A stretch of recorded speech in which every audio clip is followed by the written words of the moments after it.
Good evening, ladies and gentlemen, and welcome to the Centre for International Governance Innovation, or CIGI, as we say. My name is Fred Kuntz. I'm the Vice President of Public Affairs at CIGI. Tonight's signature lecture is co-sponsored by CIGI and the Balsley School of International Affairs, located here on the CIGI campus. I'd also like to thank CIGI's public event sponsors, 570 News and Wordsworth Books. Besides the audience here tonight, we also have a global audience watching on the live webcast. And following tonight's address, we welcome questions from the audience, either at the microphones here at CIGI, or if you're watching online, you can ask questions through the live chat function on your screen, and we'll transmit those to our speaker. I'd like to acknowledge a special guest joining us this evening. Rohinton Medora is the new president of CIGI, having joined the organization yesterday. He succeeds Tom Burns, who's also here tonight, and will remain with CIGI as a distinguished fellow. So Dr. Medora is an economist and comes to CIGI from the International Development Research Center, or IDRC, where he was vice president of programs. So welcome, Rohinton.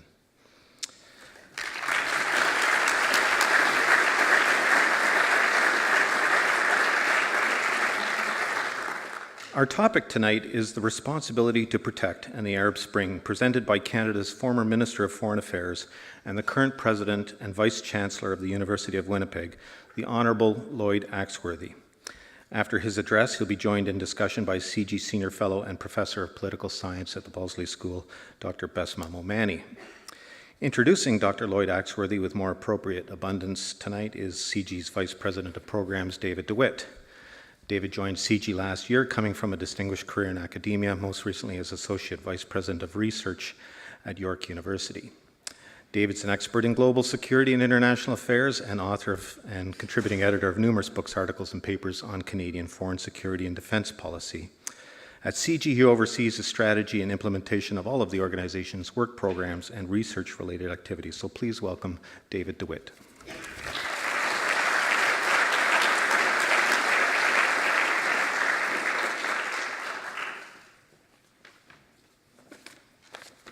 Good evening, ladies and gentlemen. Thank you all for coming. It's wonderful to see you all here in this marvelous facility. And I know you're here for an evening that I can assure you will be worth the time and effort that has brought you here. I think we're in for a real treat tonight. Tonight we're going to explore a series of events that have changed the lives of millions of people in a part of the world that has been a focus of interest and a scene of turbulence and often protracted conflict in the midst of deeply held traditions that have often constrained change. Beginning with a single event in Tunisia in December of 2010, a series of demonstrations evolved into major protests throughout much of North Africa and the Middle East, reaching from the Mediterranean to the Gulf, eventually leading to the ousting of a number of long-term leaders, some of whom were allies of the West, often also despised by many of their own people. These events of political resistance and change, which we in the West have labeled the Arab Spring, or perhaps more correctly known as the Arab Rebellions or Arab Revolutions, not only have led us in the West to question the future of the countries and peoples in this region, but also our role as we witness various struggles for democracy and for political self-determination, struggles of which the ends remain very, very uncertain. In new and dramatic ways, information technology has allowed us to witness the audacity and the enthusiasm of demonstrators, and at the same time, the all too often brutality of state security. What role do we in the West, do we in Canada, do we in liberal democracies? What role do we have in helping pro-democracy movements in countries defined by their own borders and their own sovereignty? When the state represses and targets its citizens, when is it appropriate for outside powers to intervene? What obligations come with such responsibilities? These are large questions, and I think we're going to get some insights this evening. Before introducing our keynote speaker, let me introduce my colleague, Dr. Besma Momani, who will help the discussion along the way by moderating following the keynote address. Besma, as you've already heard, is a faculty member in the Department of Political Science at the University of Waterloo. She became formally affiliated with CG as a senior fellow in 2004 and is also a non-resident senior fellow at the Brookings Institution. She is a faculty member of the Balsillie School of International Affairs. She is a widely recognized scholar working on the intersection of international political economy and Middle East politics. She has undertaken research on the International Monetary Fund and on the politics and the economics of the Middle East region and of specific Middle East states. During the Egyptian crisis in 2011, Besma commented widely for national and international media, drawing on her extensive research on the country's political and financial structures. An author of merit and distinction, you can follow her commentary as a CG blogger on our website. And now let me turn to introducing our keynote, the Honourable Lloyd Axworthy, President and Vice Chancellor of the University of Winnipeg. I'm going to read some formal remarks because that is what one does. But I must say that I'm going to cut them short because at the end I'm going to add some personal commentary. Dr. Axworthy had a political career spanning 27 years. He has held several cabinet positions, notably Minister of Employment and Immigration, Minister responsible for the status of women, Minister of Transport, Minister of Human Resource Development, Minister of Western Economic Diversification, and perhaps most widely known, Minister of Foreign Affairs from 1996 to 2000. In this latter position, as our Minister of Foreign Affairs, Dr. Axworthy became internationally renowned for his advancement of the human security concept, the touchstone of which perhaps is well known to you as the Ottawa Treaty, a landmark global treaty banning anti-personnel landmines. For his leadership in this area, he was nominated for the Nobel Peace Prize. For his efforts in establishing the International Criminal Court and the Protocol on Child Soldiers, he received the North-South Prize of the Council of Europe. Since leaving public life in the fall of 2000, he actually didn't leave public life. He went simply into another venue, from politics of the street and of Parliament to politics of the street and the university. Dr. Axworthy has been the recipient of several prestigious awards and honors. Among them, Princeton University awarded him the Madison Medal for his record of outstanding public service. And he was elected Honorary Fellow of the American Academy of Arts and Sciences. He's been named to the Order of Manitoba, to the Order of Canada, and has received more than a dozen honorary doctorates. In 2004, UN Secretary General Kofi Annan appointed Lloyd Axworthy as his special envoy for Ethiopia-Eritrea to assist in implementing a peace agreement between the East African countries. In 2006, the Organization of American States appointed him to lead the OAS Electoral Observer Mission. And so it goes, and so I could continue. But let me stop here in my formal remarks and add that Lloyd is someone that I've had the privilege and honor of knowing and working with at least since 1983. And over those years, one of the things that I have found remarkable is the tenacity in which he addressed issues of concern and perhaps more deeply, issues of conscience. As the minister responsible for immigration, he moved Canada forward in terms of addressing the never-ending challenges of those who were forced to flee their countries and seek haven elsewhere. He redressed any inequities in Canadian legislation and opened the doors in some significant ways to bringing new Canadians who contribute so much to our country. His record as Minister of Foreign Affairs stands, I think, not only in terms of testimony to his vision in things related to human security and the responsibility to protect, as we've already referred to, but in his efforts to work with his colleagues in the department to mobilize their energies and their capacities to engage the international community in ways that could make a difference.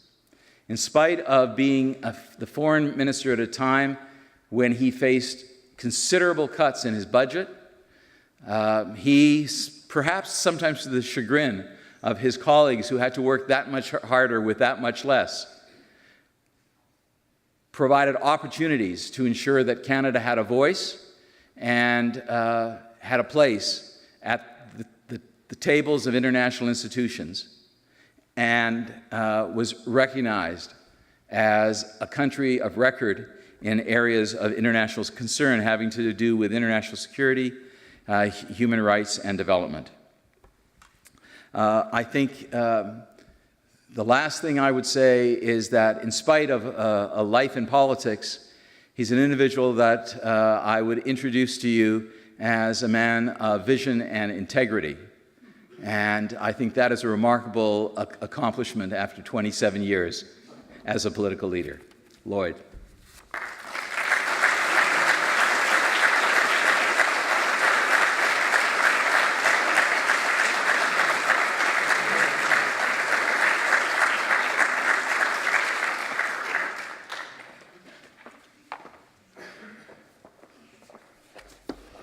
Well, good evening, ladies and gentlemen, and thank you for your kind reception and for allowing me to share with you a couple of hours of, I hope, will be creative and innovative times. When I was coming in, I bumped into an acquaintance I'd known for a couple of years, Victor Hebert, who was coming in the doorway, and he admitted that he had decided that not to go to the circus in Niagara Falls, but to come here tonight to listen to me. I'm not sure how you make a comparison between those two categories of entertainment. Also, let me just preface my remarks by thanking David for his very skillful and quite skillful way of presenting what is really a pretty checkered career.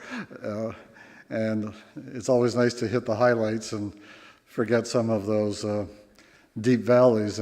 But I reciprocate the admiration because David, as you know, has really been one of the outstanding academic voices in developing a sense of Canadian direction in our foreign policy. And it was an honor to have him as the introducer of my talk tonight. And I look forward to having that kind of exchange. I look forward particularly because, as explained, I'm now in the realm in which plumbing and real estate is more my everyday activities than it is thinking great sort of cosmic thoughts about the nature of the world. And so to escape from budget making and grievance taking and all the other things that go into the job, to come here and have an opportunity just for a day to reset some thoughts and to force me to regain some of the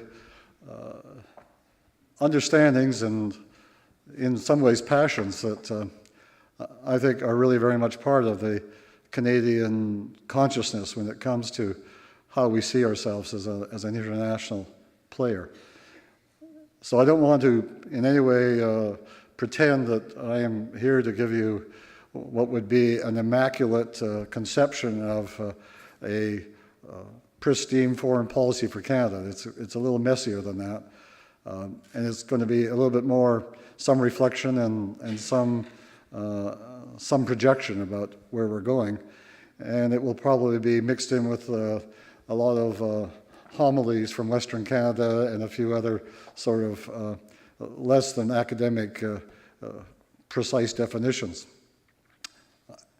I was reminded in coming into this very distinguished panel, and I must say I'm really afraid to look over my shoulder to see what the guy behind me is going to say. After I'd left Foreign Affairs in November of 2000, I was given a liberation. I was allowed to go to places I wasn't allowed to go to before. We had certain embargoes in countries. One of them was being Taiwan. And I was asked to give a talk at the university there. And arriving a little jet lagged, I was able to reasonably stumble through a presentation on the ways of the world until I was sort of caught short by a very smart young man at the back of the audience who said, okay, you were a foreign minister living next to the most powerful country in the world. We live next door to a very powerful country. Can you give us any advice about how you do your relations? I had just come out of a realm where there was always some very able, smart foreign service officers who would slip me a note. Often it said something like, shut up, stupid, something like that. But it was always very sort of elegantly phrased, and I was forced back to my own limited resources, and so I said, well, it's a little bit like a saying we have in Manitoba that when you're making love to a porcupine, do it carefully. I don't think it translated into Chinese very well. And in fact, I knew that because I was invited to one of these power breakfasts they have there. They got up at 5 a.m. to get in front of the world markets or something. And as I came in, I could tell the body language wasn't exactly highly welcoming. Nobody would look at me. So I said to my host, have I committed some protocol issue here? And they said, well, there was a story in this morning's paper about your talk last night. I said, oh, well, because my Chinese wasn't too good either. So I said, what did they say? Well, he said it was a kind of strange response. I think people here were a little confused. And I said, why is that? They said, well, when you were asked the question of how do you deal with great, powerful countries, they said, well, it's like making love to a concubine. So now, I don't know if you call that a smart foreign policy or not, but so if I fall back into some of those sort of recesses of Manitoba's cliched sayings, I hope you will indulge me for a moment. And before I get into the sort of topic that David so elegantly outlined, and I wish he had gone on longer so that I could sort of take off on it even more, I do want to say something about the real importance of CIGI as a source and a light for the ongoing development and discussion of ideas about foreign policy and where we're going and economic policy.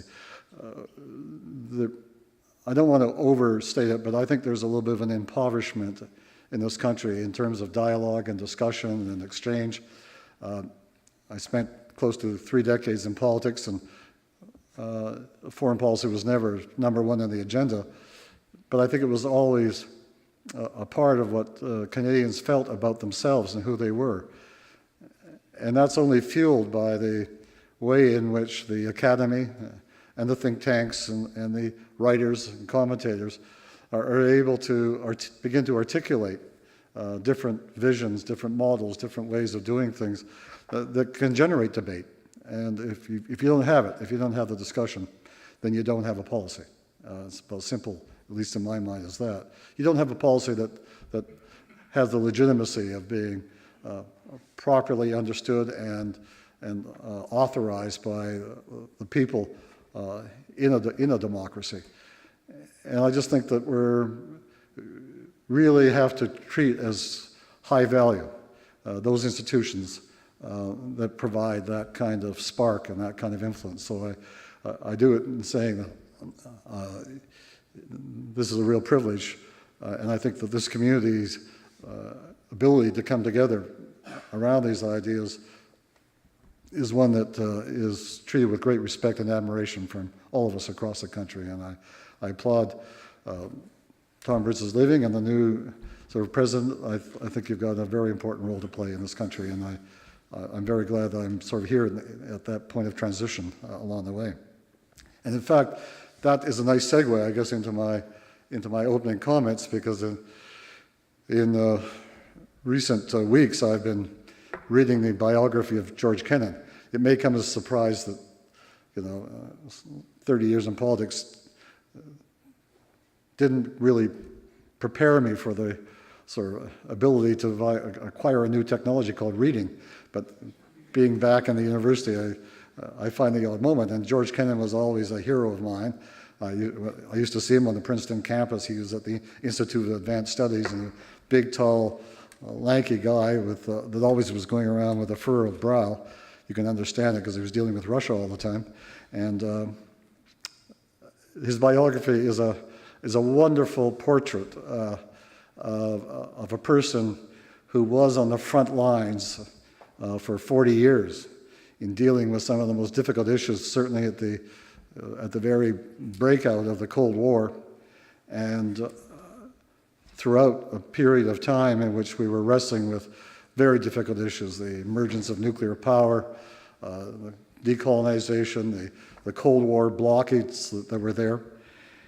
And I think those that sort of followed his career, and I'm not going to, this is not a dissertation on George Kennan, but I think one of the passages in the book, he said, beyond knowing where you're going, you have to know how to get there. You need a playbook, a strategy, a game plan. If you simply are relying upon transactional responses and reactions to day-to-day events, what's in my interest, how do I advance it or play it, if you don't have a central core of things that you believe are important to achieve, and that you've got some well-defined steps of the resources you need, and the framework that you're going to work in, and the constraints that you have, I think you make mistakes, or I think you simply tread water or lose traction. It doesn't mean to say that it becomes catastrophe, but it does really result, I think, in a waste of opportunity. And you don't have to have a wide variety of selection or smorgasbord of things, but if you have some central cores, Ronald Dworkin's new book called Justice for Hedgehogs. Well, you know what the hedgehog is? It's got one really good idea. Don't be like the fox that scatters and follows every track, but try to hold true to one kind of central thematic that you can really build yourself around. And I think that is true for whether you're in business or academics or foreign affairs or in any way. If you don't have that inner core of a gyroscope that sets you some directions and tells you when to stop. And I think Kennan, of course, was the prime example, because at the outset of the Cold War, when everybody was in a shock system of all of a sudden a Russian ally from the Second World War became the new sort of combatant. Were we going to go to war? John Foster Dulles' whole idea of diplomacy on the precipice. Kennan was one of the people, the voices, coming out of the foreign policy establishment in the United States, but spoke for many others that said, wait a minute, let's develop we do not want to have a Soviet Union that is aggressive and powerful, but we also don't want to blow our brains out with these new weapons and new technologies, so let's contain it. And that became sort of the leitmotif of foreign policy for Western society for close to 3 decades: contain. And it was a pretty good workable system, because eventually he said things are going to internally inside the Soviet Union begin to dissolve. We will get stronger. There will be new energies coming in as long as we provide that kind of deterrent capacity. Now, you don't have to agree with it, but at least it was a series of roadmaps about how to achieve the end, which was to ensure that the kind of society we developed in Western democracies was going to be maintained, that we could hopefully share some of those advantages with other people, and that we were not going to fall prey, as we'd had in 2 previous decades, to massive world wars where the knock-on effect of international politics brought tens of millions of people to their death and ruined the lives and societies of so many others. So the point I make about that is that a starting point is the sage advice of a George Kennan needs to be applied into what we're facing today. And as David outlined it, the transformation that's taking place now in the Middle East region, changing all the conventional wisdoms, all the accustomed practices, all the common cliches about the Middle East and what was happening there, have been thrown into question, have been given a new sense of energy, have provided a lot of ambiguities and confusions, because the old idea that Gaddafi may have been a dictator, but he was our dictator, and so, good on you, no longer plays. It's a region that is going through its own lifestyle change. And the key question is, where and how are we enabled or responsible for the encouragement and the support for a constructive change that's taking place in a region that for thousands of years has really been first a cradle of civilization, and certainly in latter years a cradle of conflict. What an opportunity. I mean, let's just stop and pause for a minute. What an opportunity to really change the dynamics of world politics, of economies, of social living, of really seeing something happen. And I'm not saying it's all going to be pleasant for us, because nothing, when you make these kind of changes, is ever, and your own convictions are being challenged, is ever pleasant.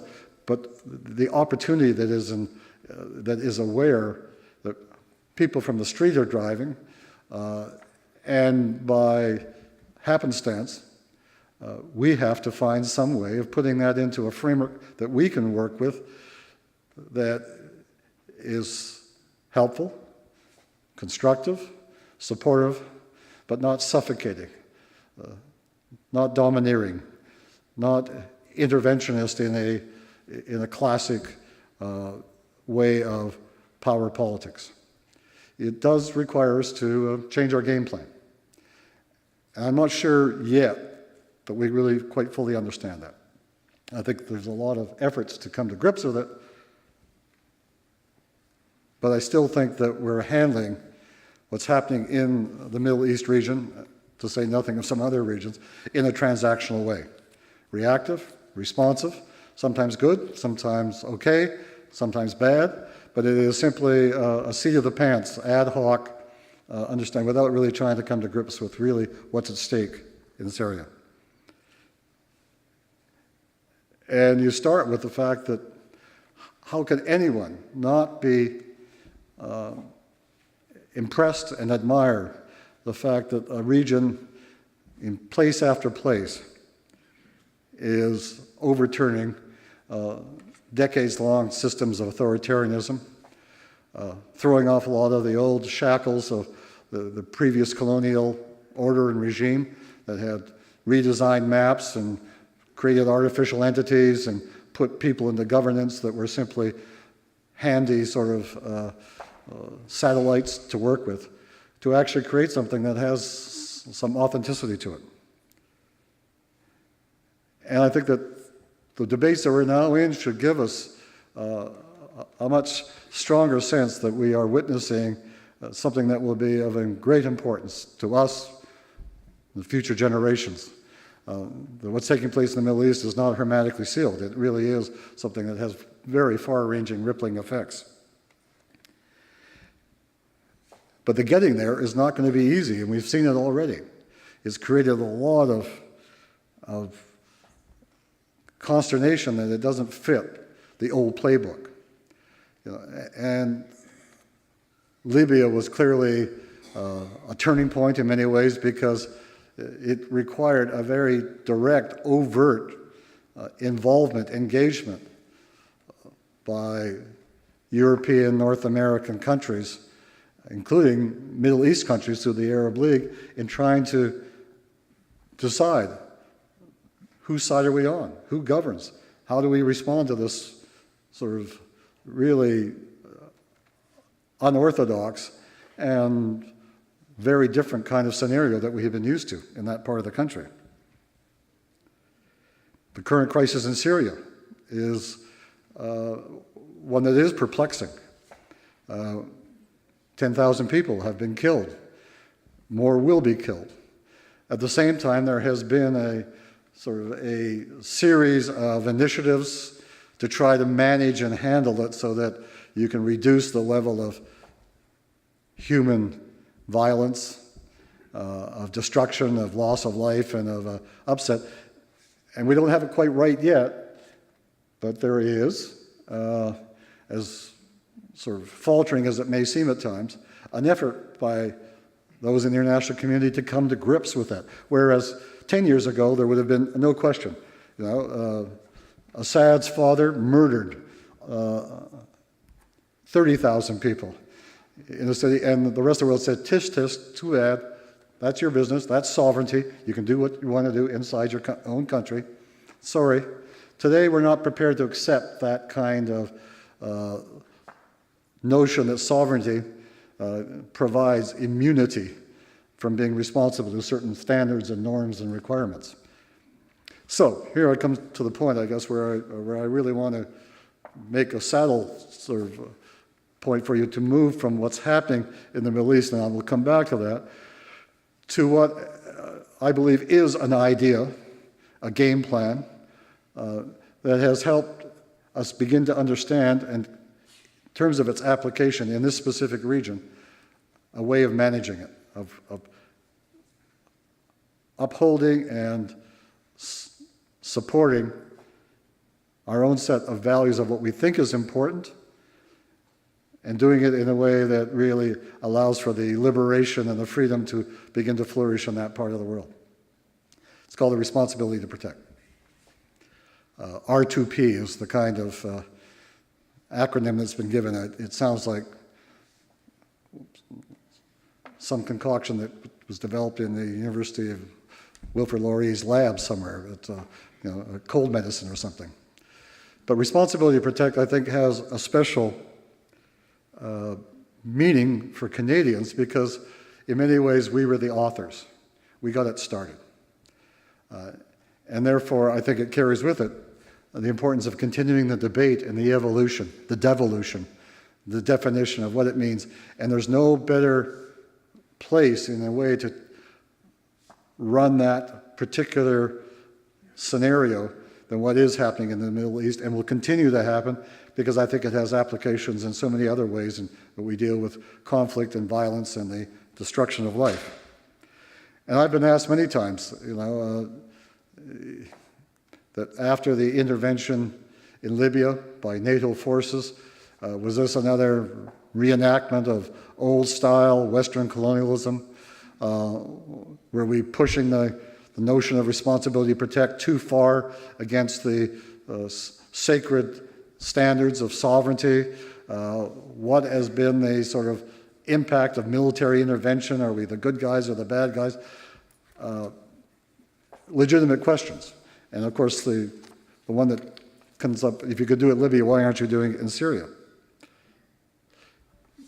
So let me start out by saying that what happened in Libya is not necessarily what a responsibility to protect action is. It is only one of many options and choices that were developed as part of that principle. And let me then just go a little bit back into some history. David mentioned that back in the 90s, and I see Paul Meyer in the audience, who's one of the people who contributed to this development. We in Canada were sort of like everybody else. The Berlin Wall had come tumbling down. Those old sort of conventional wisdoms weren't there anymore. It wasn't east and west and good and bad and red and white. It was, the world had kind of all of a sudden become a much more volatile and in some ways chaotic place. So we searched around for how could we find that kind of game plan that George Kennan talked about, to help shape our foreign policy in a way, and came across an important document that the United Nations had put forward in 1994 to the UNDP called Human Security. It was really the product of Amartya Sen, who was a very highly developed, well-respected author on development policy, but it had as its germ a basic fundamental principle. It said that sovereignty is not in itself a immutable standard, contrasted to the issue that sovereignty must be earned and given legitimacy to the degree to which the governing power protects people against loss of life, starvation, hunger, violence, rape, conflict. It became, in effect, a contrasting principle.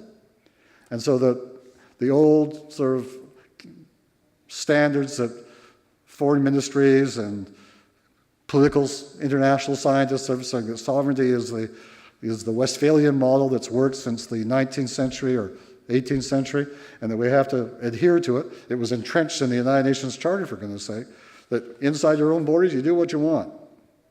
Well, all of a sudden we said, no, there's another, that national security isn't the only principle. There's a thing called human security, which is the sacredness of life. In effect, it was a human rights approach to the issue of security, if you can marry those two things, as opposed to one that was based simply on national interest. And we played around with that, and in a way, we were able to test run that principle or that concept in a fortuitous way, because just as we were trying to shape this into something that had a coherence, along came a movement sponsored by NGO developments and in momentums around the issue of landmines. And just for historical reasons, you should know that that really started in the United States. That the Veterans for Vietnam, which was an organization of people who had gone through the Vietnam War and had lost their limbs, or friends who had lost their life, put forward a very substantial amount of money and support for setting up an international coalition of victims of landmines, people who were interested in disarmament. Ernie Regier knows that very well. The Plowshares was very much part of those kinds of discussions. But it was saying it doesn't make any sense anymore to have a military weapon that kills more people on your own side than it does anything else. It didn't work. And here is an additional sort of, I think, commission to people in the academic field, is that it was the International Red Cross which commissioned a number of very important casualty studies, because really what we call triage studies at the time, to demonstrate that the killing impact of landmines had less and less military utility and far more deadliness for people in the previous war zones, the kids, the women, the farmers, the people who had to face the fact that these mines were embedded, hidden, deadly killers. And so it became a real, in a way, strangely, an intellectual debate. I mean, there was people who said, hey, you don't give up a very important weapon that provides protection. We said, wait a minute, where's the evidence? Evidence-based sort of analysis became very much a touchstone in being able to demonstrate that the loss of life was far more severe than any protection that this particular weapon system had. And it was based on that that we were able to attach ourselves to the international coalition, to several other countries who were involved, the Cambodians, the Mozambicans, who themselves had gone through this kind of racking violence where landmines would be scattered through countrysides and innocent victims would be killed.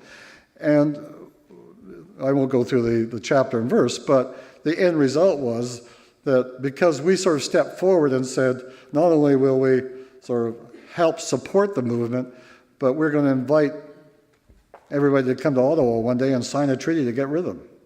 And we weren't the first, it wasn't our first idea. Bill Clinton in the UN General Assembly had made that sort of call 2 years earlier. But what happened is he kind of got embroiled in congressional politics and all the stuff that we watch with delight today, could never deliver. We could, and we did.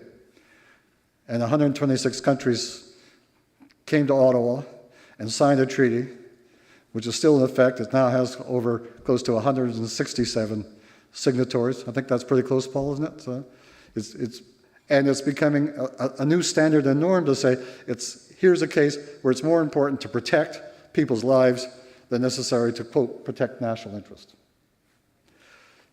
That simply became then a seedbed out of which we then moved into things like working the same kind of political alliance coalition system to get the criminal court sort of underway. Again, it wasn't our idea, but we had an extremely able group of foreign service people, Philip Kirsch leading the pack, who sort of in the United Nations system were helping to define and set what a court could do to say, for the first time really, that foreign ministers, generals, prime ministers, if they make a conscious policy decision to go out and use sort of genocide, rape, violence against other people, that's a crime against humanity, and they will be held accountable in a court.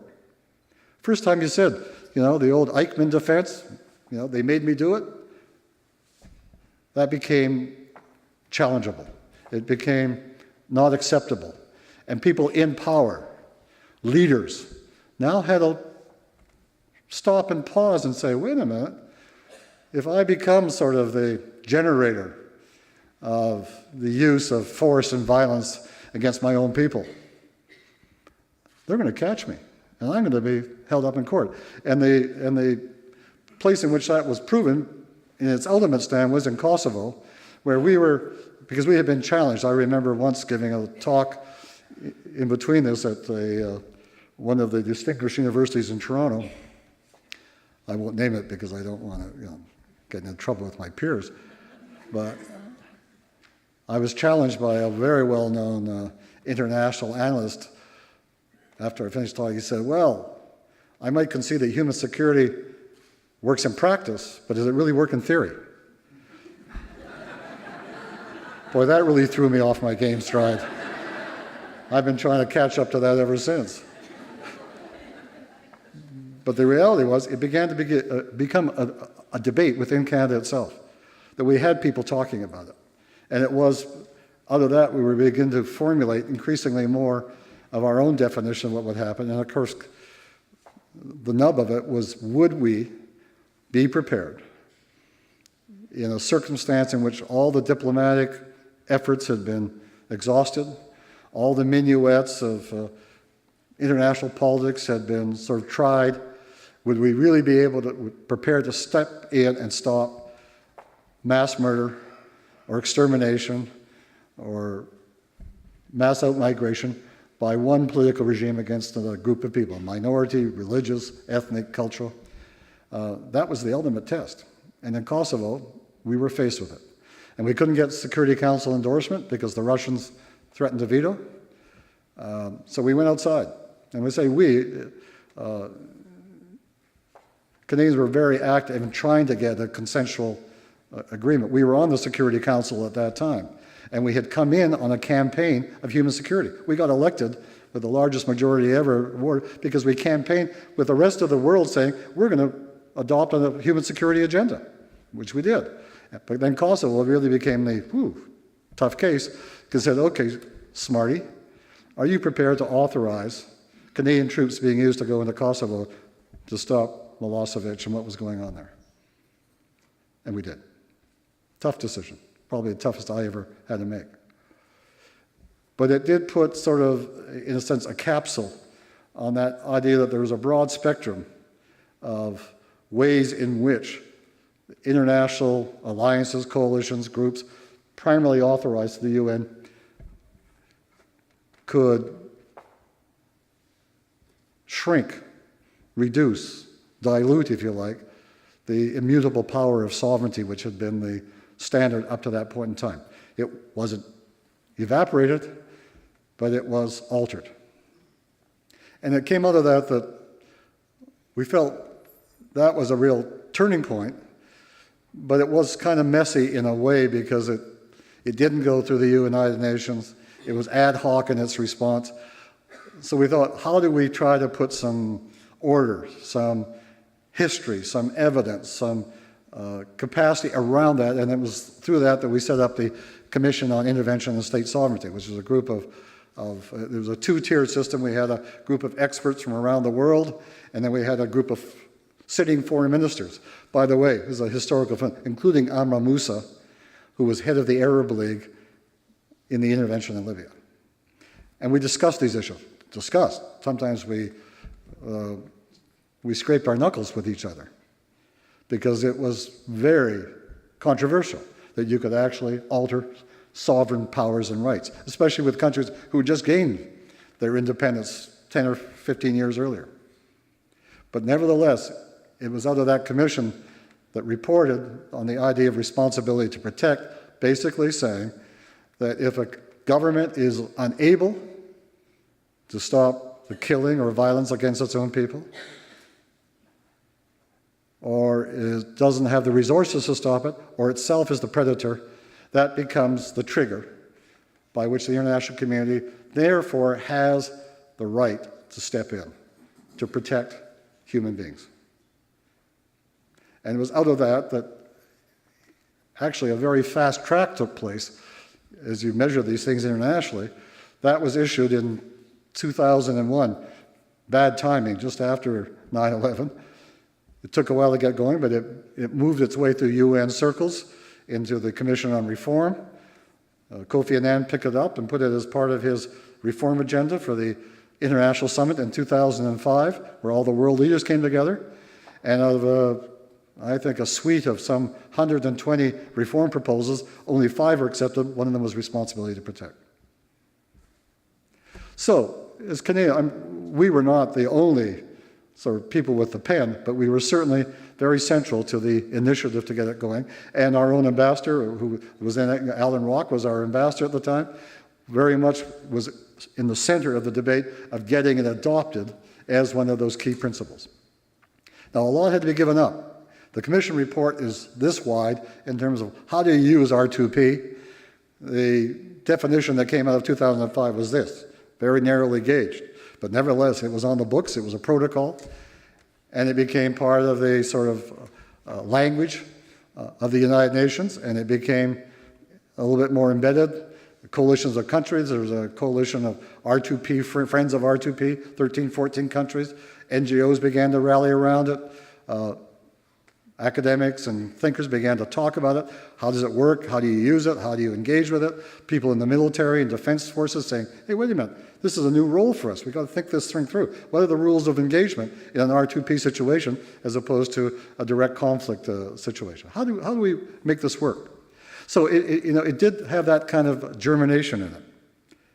And there's a law professor at NYU, I think, Ruth Title, who's written a very interesting book called Humanity Law, and really has put forward the thesis that what is emerging coming out of that last decade of the last century and then this first decade of the new century is the emergence of a new corpus of international law based upon norms of human security and human rights. And I just quote from him, he said, humanitarian law is actually redefining the struggle for justice in terms of focus not on the preservation of state autonomy against the global order, but on the effects of law on persons and peoples and our evolving understanding of human security. That happened in a period of 10 years. That's not a long gestation period for a new norm or standard to emerge. It sometimes takes hundreds of years to get around to that. But I think it has made a major contribution, and ultimately the real sort of classic sort of challenge to that paradigm of a new set of laws and norms, which transfers in part the focus from a nation state to the individual, and transfers the concept of sovereignty along with it, turns the principle of non-interference into a responsibility to have active participation or involvement based upon the criteria of the level of violence and the appropriate measures to stop it. Very, very different kind of view about how to deal with the world. And it took us from being plumbers, fixing leaks that take place in every foreign ministry, you're always out fighting the battles, to actually looking at the architecture. And really saying that if you have too many leaks, the architecture has to change. And what was happening is there was just too many incidents, too many events in which there were warlords or leaders using a variety of violent tools to kill, maim, or violate their own people, to wind up saying you're going to be held accountable, you're going to be held responsible, and we can begin to exercise the ability to get involved. However, this is where I think Libya was both a good thing and a not so good thing, because it certainly verified the idea that international involvement could take place. And it actually, as you recall, has Security Council consent. Russians and Chinese abstained. They turned it over to NATO because there really wasn't any other capacity around that would be able to deal with that. And it worked until it got to the point where all of a sudden people saying, well, wait a minute, we thought you were going in to protect people. We didn't think you were going to get rid of the ruler. I mean, that began to shift the debate. And people said, regime change? No. International community can't come in and determine who our rulers are. Well, how do you stop a Gaddafi from murdering his own people? I mean, do you sort of say, okay, now that we've come in and stopped you from killing, that we're going to rely upon your goodwill and tolerance and you'll become a member of Amnesty International? I don't think so. But there's no question that there is an area of real concern. What I think has been a real problem with what happened in Libya is that we now interpret R2P as being military intervention.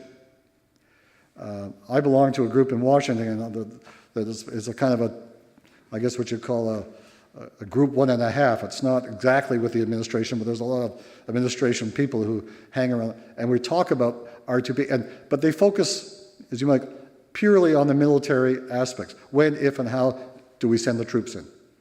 Or have no-fly zones, or whatever the case may be. It forgets entirely what I think are, in some ways, a far more paramount set of injunctions in the R2P concept, in the Commission report, which is that first, best way to protect people is to prevent these events from happening. Anticipate, get early warnings, get involved, do some diplomacy, stop it before the killing starts. Not something that we're very good at, by the way. We can pick up signals and put them into our information bags, but we're not very good at prevention. It's not a highly developed art in the field of international politics. And then you have the principle, the responsibility to respond, which is what we did in Libya. We responded. And Canada made a choice to join that, and I applaud that. But then we forgot the third pillar, which is the responsibility to rebuild. What happened after the dust was settling is we walked away from Libya. Our own country did. I mean, we took us several years, months to get an ambassador. We've got no involvement with what's going on. So Libya is really in a shaky zone right now where the militias are still in positions of power. The national sort of government doesn't really have any broad legitimacy. And I'm not saying that we were going to prop them up, but I am saying that there is a lot of tools at our disposal as a country, as a member of a coalition, as an international sort of alliance, to actually be supportive in terms of helping to rebuild systems of justice. The whole debate over the Gaddafi's son as to whether he should be tried by the International Court or internally was badly handled. We didn't have to create an either-or situation. My point is, that R2P has a much broader spectrum of responsibilities than simply sending the planes in. And that in those cases, we have really been negligent because we don't put resources, we don't put our thinking caps on, we don't really help develop a set of ideas or recommendations for how to change our foreign policies and our multilateral actions so that we can meet the situation. And let me just use an example that is not based upon the notion of conflict and violence that I've been talking up to now. Let's take a look at what happened in Haiti, where the enormous sort of earthquake destroyed that country. There was huge sort of outpouring of feeling and sentiment and engagement. If you read the reports now, there's still hundreds of thousands of people homeless. UN peacekeepers are now being charged with responsibility for spreading cholera. Most of the foreign aid commitments have not been lived up to. The governance in Haiti is not governance at all. It's simply a kind of a collection sort of interests who try to protect their own vested investments. So we have failed in that country in particular of living up to it, as we think we're doing in the other sort of parts of it, and in Libya is a good example of that. Now, in saying that, I think there have been some really overall decent successes. The election taking place in Egypt will get results. The next 24 hours we'll begin to see. I don't know if my friend Amr Moussa will be in the final runoff or not. I kind of doubt it but anyway, it's happening. Tunisia, settling down, actually beginning to look at admissions into the international economic system. Tourists are coming back. So you say, okay, tell us about Syria. Why is it going on there? Well, let's just take a look at this for a moment. There is a form of R2P taking place right now. The Kofi Annan intervention to try to work out a ceasefire plan has had some traction. You've got 250 observers inside the country. Are they stopping the killing? No. Are they reducing it? Yes. It's changed the dynamics in the country. There's a lot of, Syria was not the same as Libya, where it was a totally tormented population. There were a lot of people in Syria who supported Assad as a leader. I mean, there was, it was a middle class that was doing very well under Syrian administration. So they're not, and the rebels are not nearly as well organized or as coherent as they were in Libya. But nevertheless, is there international involvement in an effort to stop the killing and to prevent an outbreak of major civil war? And the answer has to be yes. It's not pretty, it's not elegant. A dog walking on its hind legs is not pretty to watch, but it's walking. And I think what we're seeing here is that there is an international involvement, trying at least. And furthermore, it is doing so not with a group of countries just from Europe or North America. It's got full participation of many of the Arab states. It's got participation of the African Union. Not always, again, in the most sort of laudatory of terms, but increasingly you're bringing in a wider constituency that's beginning to understand that R2P is in their interests. That it's not just a fancy idea that was concocted, by a bunch of sort of pinheads somewhere, in New York. It actually works in their basic interest to make it happen. And that's where I think that it gives us maybe an opportunity to do some reflection on it.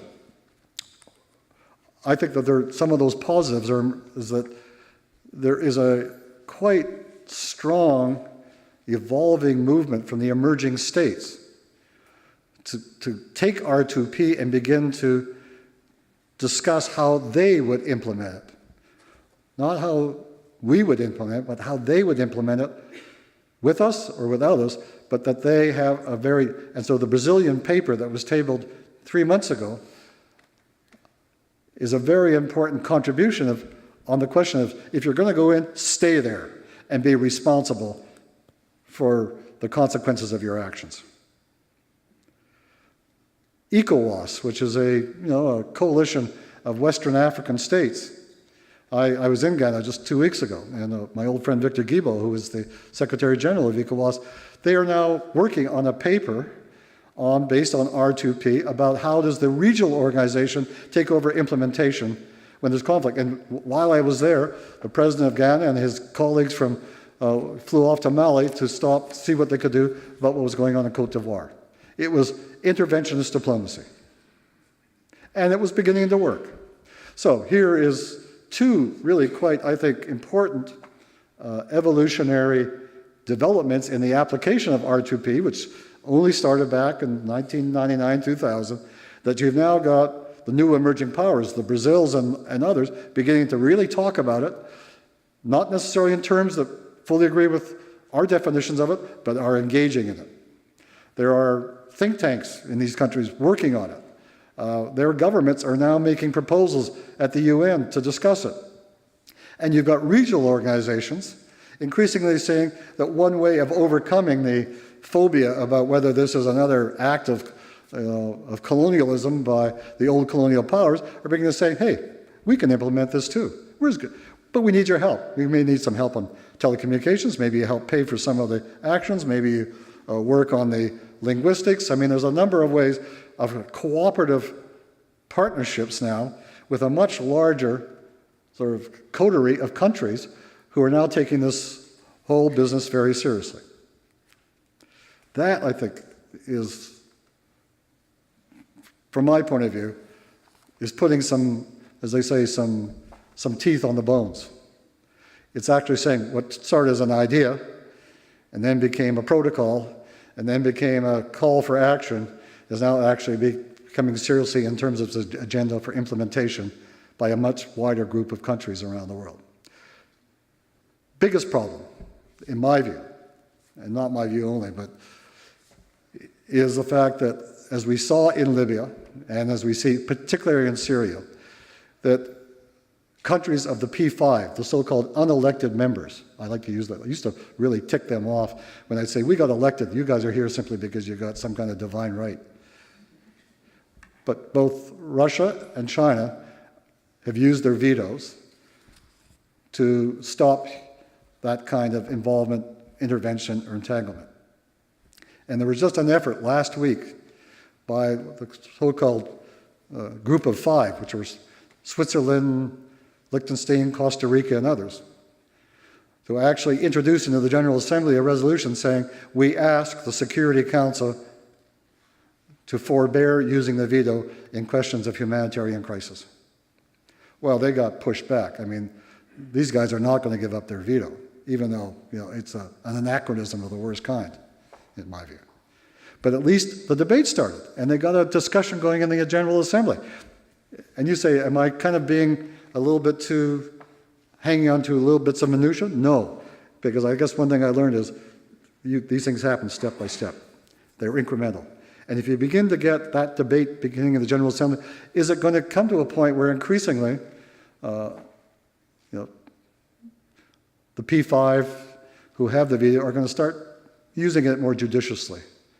That they're going to be a little bit more careful that they don't look like they're simply serving some bias, some ideology. Well, in the case of Russia and Syria, they're just big trading partners, and Russians sell them lots of weapons and they get lots of stuff back. But as Kennan said in his book, Russia will never change. I mean, they'll play on the international stage until it's not in their interest to do so, and then watch out. And I'm not being anti-Russian, I'm just saying that I think under Putin there is very little interest in doing that, and we should be clear that that is what's happening.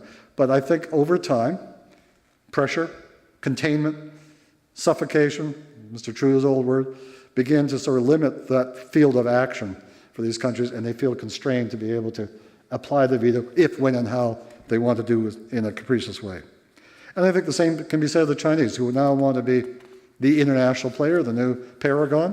Great, be a paragon. But don't stand in the way of people being murdered. And you can understand that there's a lot of reasons internally why they don't want that to happen. But I think that debate's now being joined. And in fact, the ASEAN countries, in fact, are now dealing with this issue in a real discussion and a debate. So here's a point I guess I'll make, and I know I've been going on long, and I thank you for your patience, but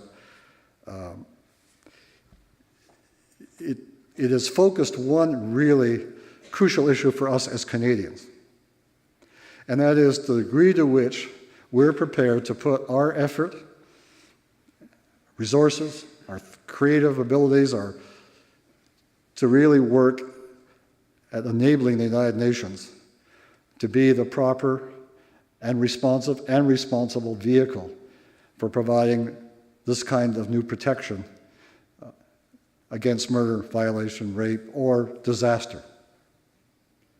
Kofi Annan said, if the collective conscience of humanity cannot find in the UN its greatest tribune, there's grave danger that we will undermine this search for peace and justice. And we are one of the countries that can be a stalwart advocate, provider, convener, instigator in the United Nations. But we have to work at it, and we have to be involved in it, and we have to make sure that we bring together the capacity of a place like CG to really focus in on these kinds of issues, to say, if we can make this UN work, it's not an impossibility. Let's not get cowed by the fact that there's a group of P5s who have some divine right to a veto. Let's start challenging on those kinds of bases. Let's start using our ability to work with NGO groups around the world, with other countries, to start saying, hey, wait a minute, stop here. Let's apply it in this case. Let's work out the rules of engagement. Let's bring our militaries together to talk about how you do collective action. Let's really think about how we start saving an awful lot more lives against the kind of transgressions that they face politically. And so I'm inspired in a way, and I know this sounds romantic and maybe it's a sign of age, but when I saw the kind of bravery that took place on the streets in the Middle East over the past year, I said, they deserve better than what we're giving. And that, not that we were absent, but they just deserve more of our time and attention and thought and calculation, because they are undertaking a major change that we will all benefit from. Socially, economically, politically. It will be a place of, if it becomes one where there is a higher level of democracy at work, it becomes a little bit more stable. It won't necessarily agree with us. It's going to challenge us. The Brazilians challenge us. Indians challenge us. That's okay. That's the way the world should work. But it will become a place where we will really benefit. And my regret is that Canada is no longer that kind of a player in terms of taking an idea that had its birthplace here about a responsibility to protect and becoming, lending our resources, our capacity to helping to define it, to build partnerships around it, to determine how it can work more effectively, and to, in some cases, challenge the structural institutions that have become a little bit ossified or mummified around certain old sort of power bases that no longer quite have that same application. And so I hope it gives you something to think about. And I hope that as Canadians you realize that there is these big issues taking place in our world, and that we, in some ways, we were in at the act of creation, making them happen. And I think that we have to determine whether we're going to continue to provide that kind of leadership or not. And I just close with what I always thought was the defining quote. Sir Martin Gilbert, who's the famous biographer of Churchill, wrote in the Globe and Mail 2 years ago. And I'll quote, he said, "Since the Peace of Westphalia in 1648, non-interference in internal policies, even of the most repressive governments, was the golden rule of international diplomacy. The Canadian-sponsored concept of responsibility to protect proposed the most significant adjustment to national sovereignty in 360 years. Surely we can put another 10 years into that evolution and development." Thank you very much.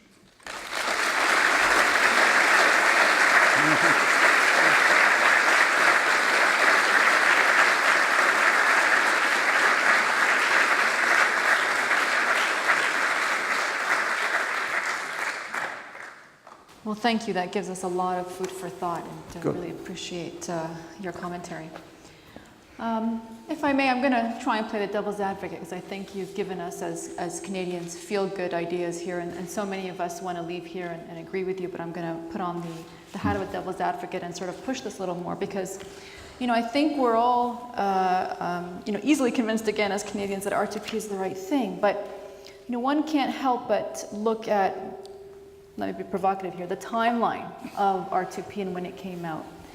And we had, in 2003, George Bush, as you know, went into Iraq and said that he had been that Saddam Hussein had been murdering his people, and there was clearly a history of doing so with the Kurds.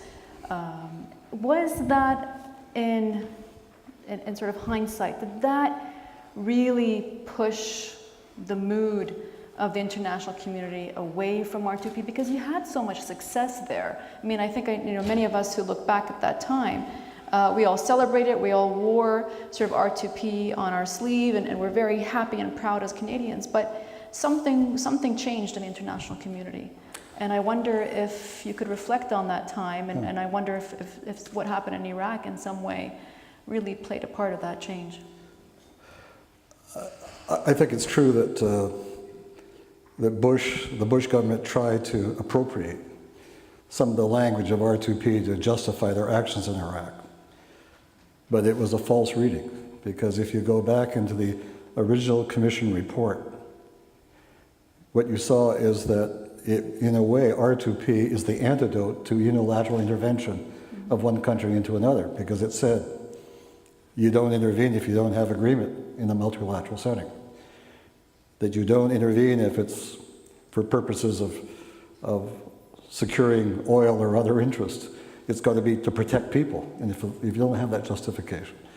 That the means to be used are not those where you do a Gotterdammerung, that the whole idea of using the appropriate methods to the level of the problem, so that it may be that it's an observer corps that goes in to do it.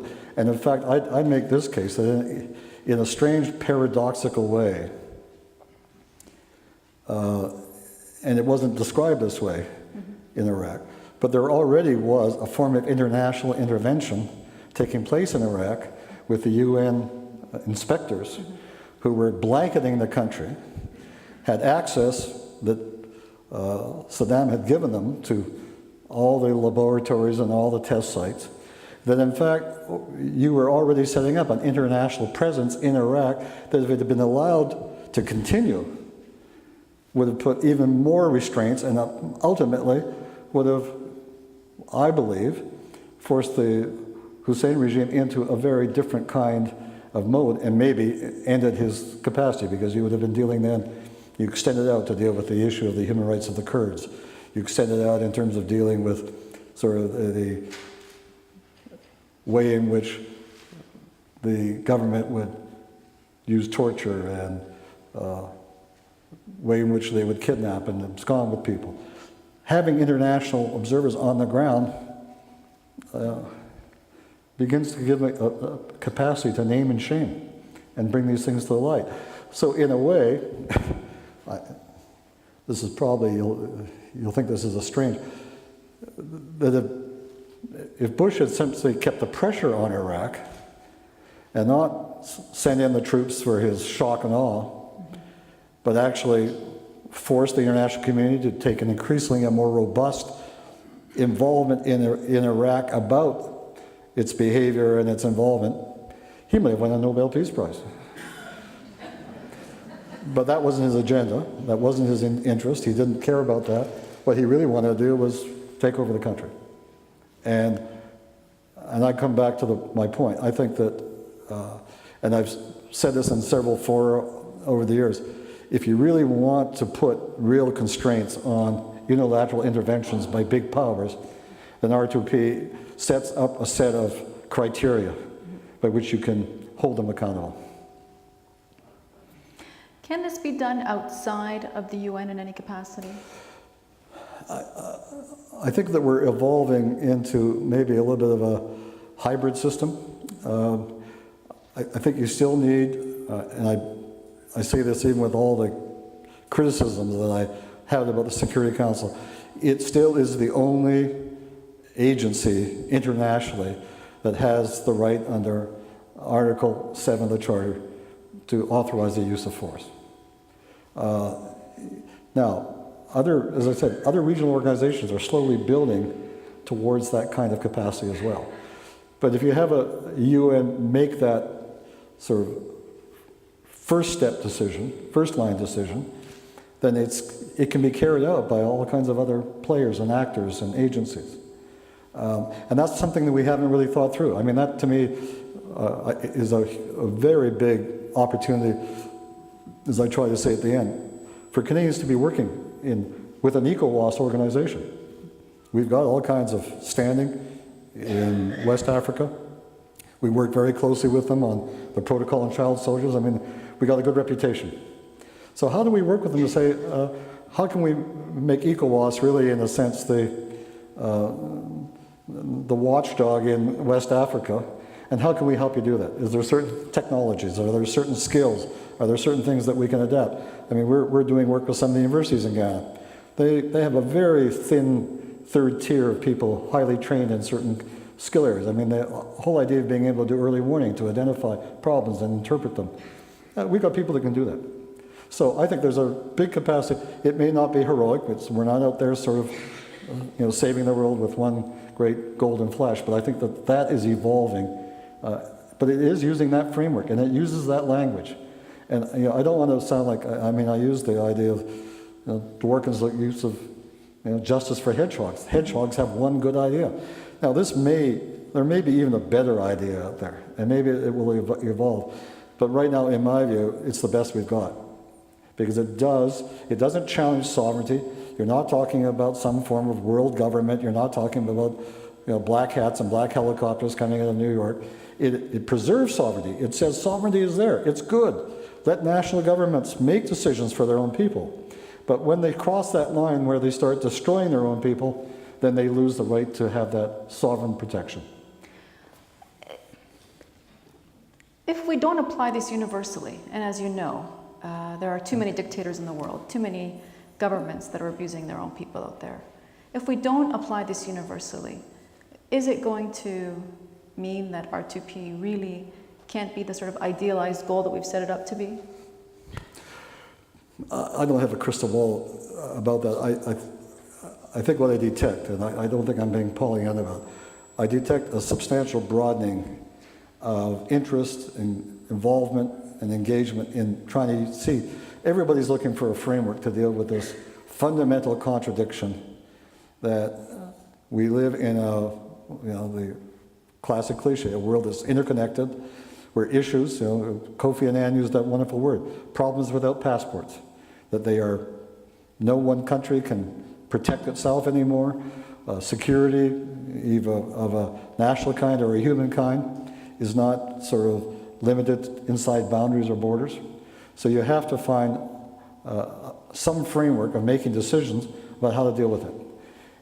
And I think that to me the particular genius of the R2P idea is that it is respectful of sovereignty and the ability to make decisions at an appropriate level and a level where you can have democratic government and people decide, but it doesn't give it that notion of immutable divine right that you can do whatever you want inside it. There's a rule, there's some rules that said sovereignty is earned, not simply given through a burning bush or by some finger pointing from the sky. You have to earn it, and you earn it by the protection of your people. What would you say to people today, particularly in the Middle East, who are watching what's happening in Syria, particularly those who are critical of the Assad regime, and say that really the UN presence is both delaying the inevitable in terms of the fall of the regime, but more importantly, are actually making it pretty much more difficult for the international community to have the conversation about regime change, which ultimately, for those who have literally paid their lives to the cause of democratization, are very much feeling that the Annan plan is delaying the inevitable, which is their freedom? Well, I mean, my sympathy goes to it, because I mean, it's horrible to watch what's going on. I mean, in my ways, probably one of the great sins is having governments kill their own people. I mean, that to me just is against the law of nature in a way. But how do you stop it? The best we can do is to, step by step, impose a different form of sanction and accountability and presence. Mm-hmm.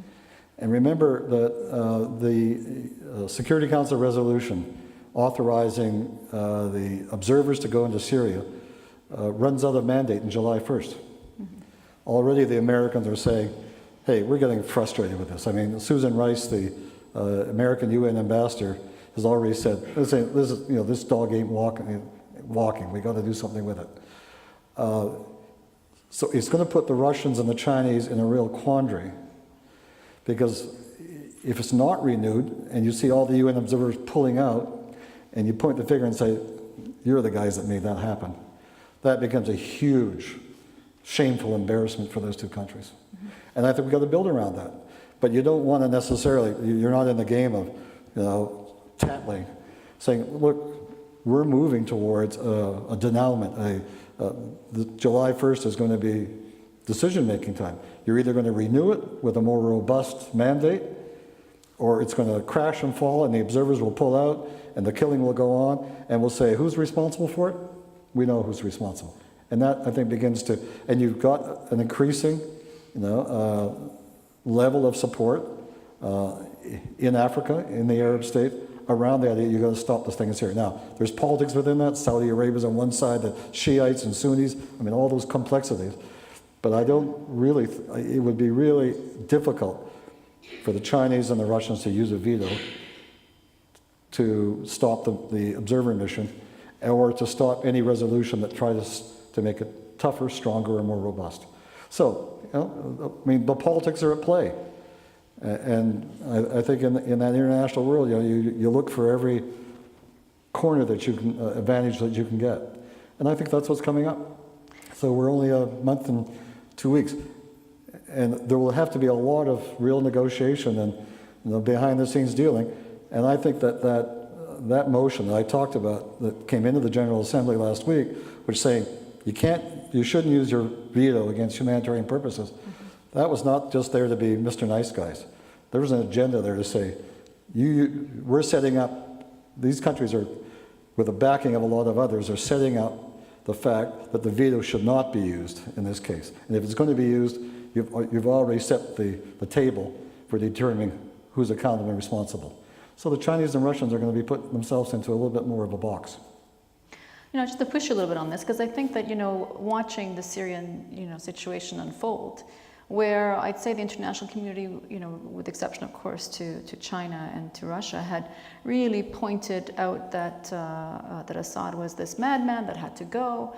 Now we're hearing, these UN peacekeepers, General Mood being one of them, talking about, the regime in very polite terms. I mean, have we gone backwards by sort of entertaining that one of those 3 steps that you talked about, which is to bring in the diplomats and the blue berets? Well, I mean, the deal brokered by Kofi Annan actually included the Syrian government as one of the respondents. Mm-hmm. And that was the price of getting an agreement. So you move to the next stage and say, has that agreement been earned? Mm-hmm. Is it trustworthy? Mm-hmm. What's Assad going to do to demonstrate greater faith? Or do you simply wash it and say, it isn't going to happen, and then we're going to have to look at an alternative, which may be a much more robust intervention. And there are lots of scenarios being played out in defense ministries and in different councils saying, how and when can we get involved in this issue to really stop this from happening? Part of the problem is the politics in Syria, that the so-called rebels themselves are a very kind of fractured group right now. There's no one to really deal with. And so the Syrian exiles or diaspora, mm-hmm. which played a very important role in Libya in terms of pulling it together. Yeah. I think, as you know, we don't have that same kind of agglomeration or coming together around Syria yet. But let's say time will tell. Time will tell. Now that's maybe a way of copping out, but I think it's moving in the right direction. So let me push you again. Okay. What's This is fun. I'm enjoying I this. should do this Are all you night. enjoying it? Are you okay with this? You know, the question that is on my mind all the time is sort of what's the threshold, right? When is it 2,000 people killed? Is it 1,000 raped? Is it 10,000 people? What's the threshold? I mean, it's an insane question, I know, but it's one that clearly many in your group have had to sort of think about. And what was the solution of that? Where's the threshold when you go in? I don't think there's any arbitrary figure because each context is different. I mean, the incidence of rape in the Congo isn't taking place with 100,000 women, but 10,000 is far too many anyway, and you got to stop it. So you take a different threshold on that particular issue than or the use of child soldiers, which is before the courts right now, before the International Court. So each has, and that is very much a political decision. You really have to look at, so if 10 people are murdered by secret police or something, that's not cause for intervention. It's a cause for action, it's a cause for speaking out, it's a cause for putting demands, but not for sending in the troops. Or going as far as economic sanctions. So each of these are a political call, and I mean politics it doesn't run by strict formulas all the time. In fact, very rarely. Yeah, very rarely.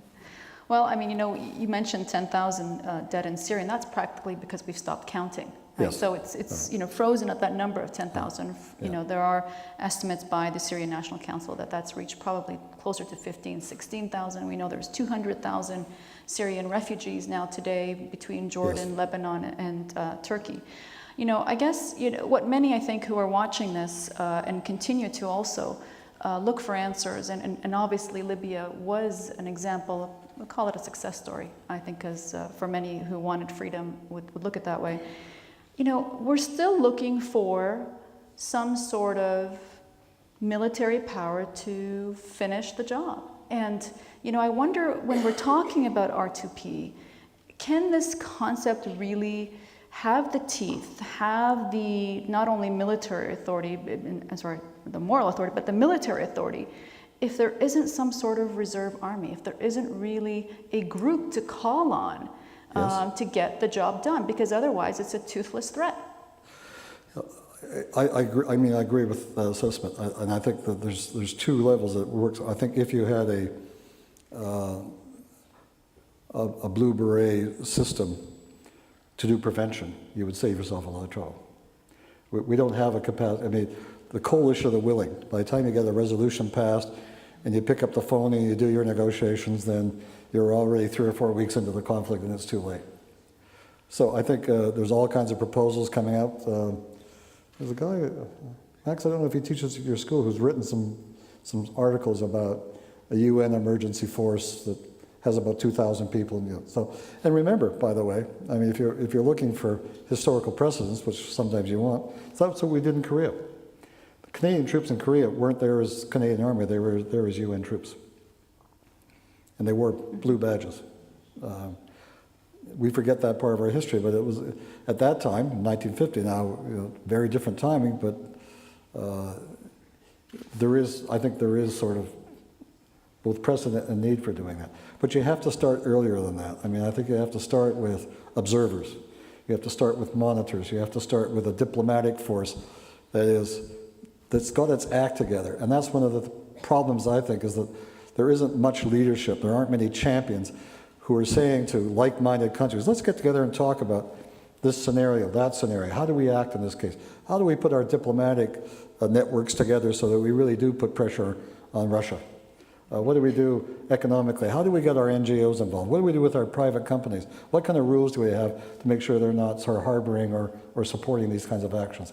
There is a big agenda out there that really needs thought and discussion and collaboration. But it will get away from the idea. You use the word a military power. I think we have to stop thinking of a military power. Even in Libya, one of the interesting things, and it's now become much clearer if you look at Obama's statements, the Americans still do the heavy lifting because they've got a huge military capacity. But they increasingly don't want to seem to be doing the heavy lifting. And Obama has said on several occasions, Susan Rice has said, Hillary Clinton has said, we want this responsibility to protect, and they use that language now in Washington. They use it much more often than we do in Canada. Yeah. It's got to be shared. And we each have to sort of figure out what do we do best. Maybe the Canadians are really good at communications or logistics or monitoring. I mean, each of us has a role, but you have to bring that together and kind of work out. How do you collaborate? Well, that's really interesting because during the Libyan intervention, when the French and the British did the sorties, the Libyan National Council said, "Wait a minute, bring back the Americans. You're not doing it, well enough, not right?" doing it So, well, I know. I mean, Poor Americans, they really do get they can't win, and they can't win and they can't lose. Absolutely. Well, this is that great time of the evening where we turn the floor to our audience, and we'd love for you to go to one of the mics across along the hall. It will go solid red when it's your turn, and we'll also alternate and take some questions from our virtual audience. So let me start with the virtual one until we have someone who takes on the floor. So one of the questions we have, Doug from Ontario says, what specific steps can Canada take to help prevent new governments in Arab countries from returning to a totalitarian state? That's a tough question to answer because I think you have to really have a real balance between not being a nanny about it and preaching, but at the same time helping to build, I think, a capacity as you're going through an R2P action. You build some capacity with it, and you don't sort of close the doors and run away as soon as you're there. You have to sort of get involved very specifically in helping to define certain elements. I'm not saying elections are not democracy per se. A good justice system is. A decent system of jailing and keeping prisoners together. Developing certain standards, certain charters. And you can work through a variety of issues. Look at the oil companies are mad keen to get back into Libya to do their thing. Well, wouldn't hurt if there was a job owning with some serious oil companies saying, you're going back in, carry some accountability with it. Help start developing some of the institutions locally that will help sort of prevent the reemergence of totalitarian states. Where I think that there should be a tougher stand taken, and I apologize, this may not agree with, is about the kind of role that the militias are now playing, basically as small fiefdoms, saying, hey, folk, that's not the way it should happen. You can't stop them from doing it, but there has to be more of a disarmament approach to it, and use our capacity for diplomacy. I mean, you got to be on the ground. You got to be working with people. You got to work with the elements that you have, with your private sector who are in there, and saying, help us over time restrain this kind of fracturing that's going on, and help build some institutions in which the Libyan people begin to see some real results. That they see some distribution of wealth, which they didn't get under Gaddafi. That they begin to see there's an element of justice that takes place in terms of committing crimes and being held accountable for them. Those are the kind of things that you can do, and we've done it. There's what I used to call a peace-building approach as opposed to a peacekeeping approach. Yeah. And so I think that there is room for that kind of actions, and I'm not trying to be sort of kind of wave the maple leaf or something, but I think this country has some of those capacities to do those things, and they should be used. But back to the the dilemma here is that if the NATO powers did stay after and help with the rebuilding, I mean, then they would have faced the conundrum of being accused of being there to really sort of shape the future of oil contracts, to be there to sort of create some permanent occupation. So, it really is also another situation where you can't win. But that's why I think NATO should not become the continual sort of sharp end of the stick for R2P actions. That's why it's got to be replaced by a different coalition, which involves a different mix of players, different set of skills. I mean, I know NATO is looking for a new role, and their Secretary General is saying this is our mission in life. I don't know. NATO was set up for a purpose. and the purpose has been fulfilled. And I'm not saying the organization should disappear, it does some good things, but I don't think it should become the R2P policeman or the rebuilder. Yeah. That's a role for UN, it's a role for the regional organizations. Sit down with the Arab League and talk about it, saying how do you become involved in creation of a justice system in this area? We can provide resources, we can provide people, we can help write sort of rules, but that's why that emergence of a regional network, I think, is so crucial to making this idea work. Great. Well, we have a question right here, please. Hello, my name is Alison Bryan. I'm a student from the University of Western Ontario. And while you were speaking, I was thinking about economic interests and what role that they play, because as we see, this rise in discourse around human rights and humanitarian action, I wonder what the larger framework in which these interventions are happening is taking place. And you spoke at the beginning about having like a clear goal for what we're doing and what these interventions are. And if it's within the global system, I guess my question is, what role does the global economic order play in making decisions on where interventions will happen and to what extent? Again, I think, let me put one angle on it. There is already, I think, the beginnings of some collective, collaborative decision-making in the economic zone. I know that's hard to say that when the Eurozone is collapsing and all the rest of it, but the big insurance companies in the world have got together and made a compact about they will no longer provide insurance for for mineral extraction companies that go in there willy-nilly just to sort of pillage and rape and exploit, because they realize that there's a real cost to those kinds of activities.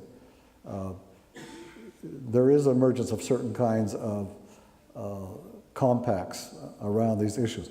They have to be pushed. I mean, there's a public opinion that has to push it, governments have to push it, NGOs, but there is a willingness, I think, to understand if you're going to do business, you need stability, you need to have a degree of order. You can't do business in a war, it's much more difficult. You can't do in a conflict. Increasingly, it's more difficult to be complicit in supporting regimes that murder their own people. I mean, this is history, but I went through the really difficult decisions in Sudan when there was in the development of the oil fields, a large Canadian company was involved as one of the three partners. And there was a lot of real indignation in the country and around the world. We were being pressured all the time. Unfortunately, we didn't have legislation that would hold them accountable. Our Economic Emergency Measures Act, I think it's the right name for it, could only be triggered by a UN resolution. We didn't have the ability as a government to. But over time, the stockholders took care of the issue. They didn't want that company in there. They pulled out. And you might say that the Chinese moved in to fill the vacuum. That wasn't much of an improvement. But there is increasingly, I think, those kinds of pressures to be built up, but you can't be passive about it. I mean, I think you have to be very active in aligning yourself, and it goes back to the previous question. In today's world, this is not just a case of government-to-government relations. It is, look, you're in a generation in which you use the internet for a wide variety of coalition building, cooperation. I mean, my son plays video games with people in Cambodia and Colombia and Costa Rica and Cuba. I mean, there's about a net of 600 of them who get together to play. There's organizations now of people using it to mobilize. We've seen the Occupy protest movements, how it's working, and how it worked in the Middle East itself. If you want a good example of being able to use the new technology, information technology. So I'm saying, it's much more difficult to hide what you're doing anymore. It's such an open book, and I think companies are as susceptible to that kind of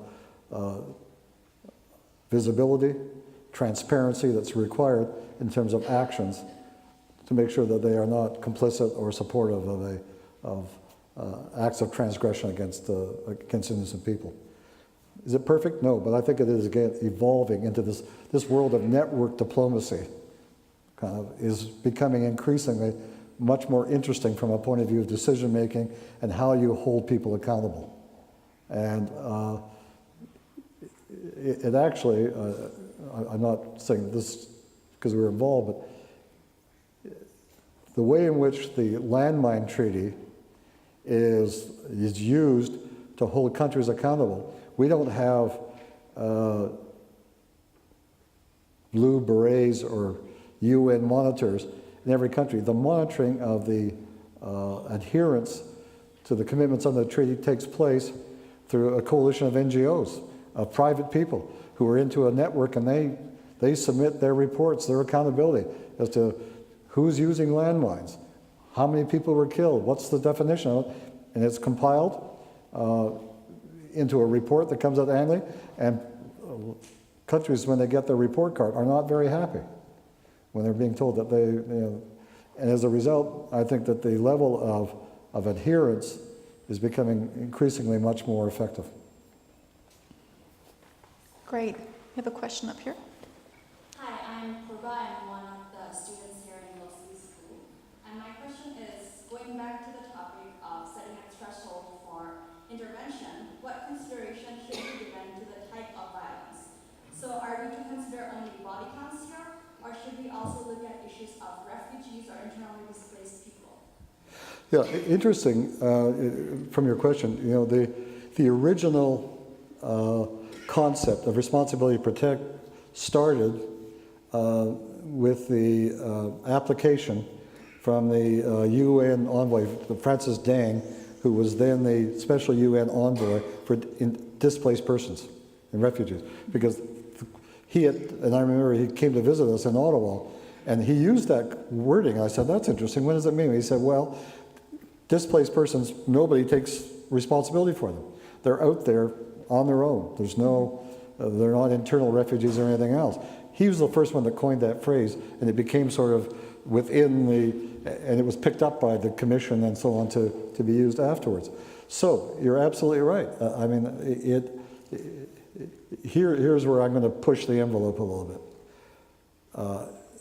I would take the R2P concept, and aside from making it work much better than it does, for all the reasons we've discussed over the last hour and a half, on issues of violence, conflict, or crimes against humanity, or rape, or child soldiers, in that suite of issues, I would think it should begin to be applied to natural disasters, international epidemics of disease, even breakdown, famine, drought. That if governments are sort of culpable of not responding and protecting their own people in these kinds of cases, then I think it becomes an important debate to apply the R2P principle. You don't have to say it's R2P. Just repackage it. Come up with the same elements and the same principles to make it work. Because right now, our capacity to respond to a lot of these real, my view, if you're going to be killed, it doesn't make much difference if it's an AK-47 or a machete or starving to death because you don't have enough food. And therefore, I think that principle of involvement and engagement can be applied on a much broader range of issues that threaten people in a large kind of a global scenario.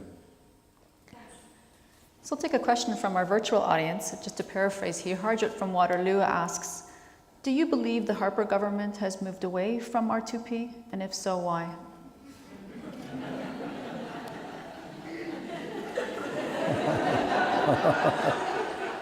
I want you all to know I took a vow of political chastity when I went to the university, and yes, I think that the government has basically dropped. You won't find the word on its website. It's never uttered by any of its spokespersons. I think they basically are not interested because they see it as an inheritance from a previous government. I think, however, their involvement in Libya was a very important contribution. So there's a lot of rhetoric on one side, but I think in one case there was a significant action that should be acknowledged. I just think we could be doing an awful lot more. I just think that we're, and there's an expectation we should be doing more. I mean, people outside of Canada, at the UN, in international forums, in the development world, is saying, where are you guys? I mean, you're good at some of this stuff. Why aren't you doing it? But here's my point. As much as I would like to see the government being a strong advocate and promoter, it's not going to happen. That doesn't mean to say that university students, professors of international relations, oil companies, NGOs, common citizens, Rotary clubs can't be involved in discussing it, debating it, getting involved with it, talking to their friends, and developing some kind, because in today's diplomacy, government is clearly the key player, but there is all kinds of academic diplomacy going on, and corporate diplomacy going on, and NGO diplomacy going on. You can make major contributions without necessarily having to do it through the government. And I think that's the way, to me, the world is, through the application of new networking, you can do an awful lot of stuff without government. And I think that that's partly my plea, is saying, you know, government gets elected, they got a mandate, people vote for them, that's a choice. But it doesn't mean to say that I'm going to stop working personally in terms of what I'm thinking about or writing about, or trying to, you know, convince my students not to think some of these ideas as well, or do some serious research on it, or, you know, get a group of ex-policemen to talk about how can you actually do preventative work in a conflict situation. There's a lot of stuff that could be done around that by a lot of people sitting in this room. Well, we're going to take our last question, and I see one of my students who takes my Middle East politics class yesterday and tomorrow, so please.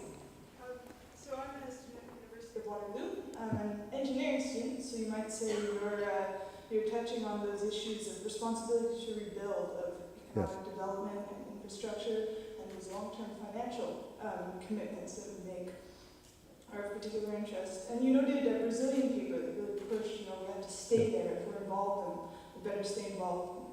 You might say in the wake of our overseas commitments in the last decade, perhaps we in Canada have acquired a certain appreciation for the challenges and difficulties of that.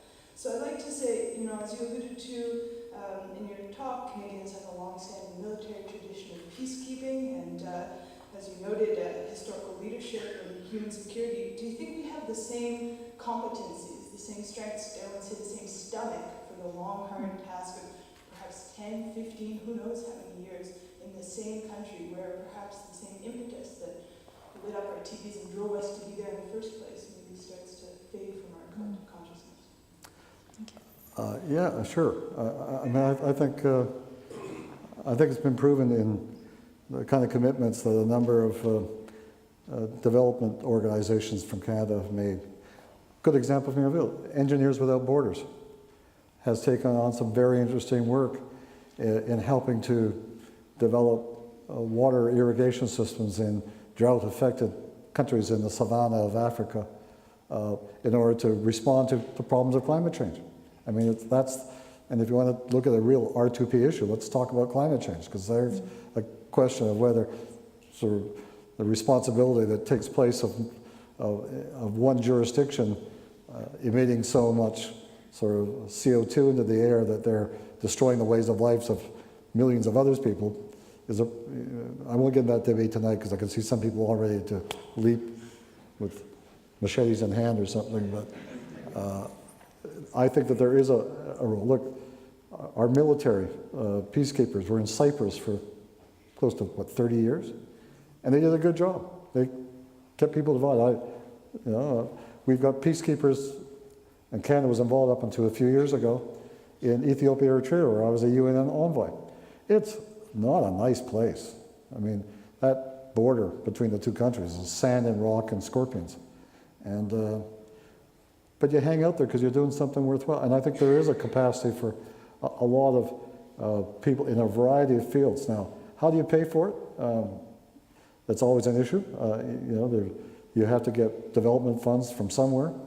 But again, I go back to my sort of belief that we're just simply on the almost primitive stage of how to utilize the new kind of digital media to both mobilize people and resources around issues in which lives are threatened or ways of life or cultural genocide is taking place. And if this is our last question, let me make a pitch. If there's one area where I think we need to apply R2P to our own circumstances is in our Arctic, because I think we're facing very serious threats to the cultural way of life of our indigenous people in the North.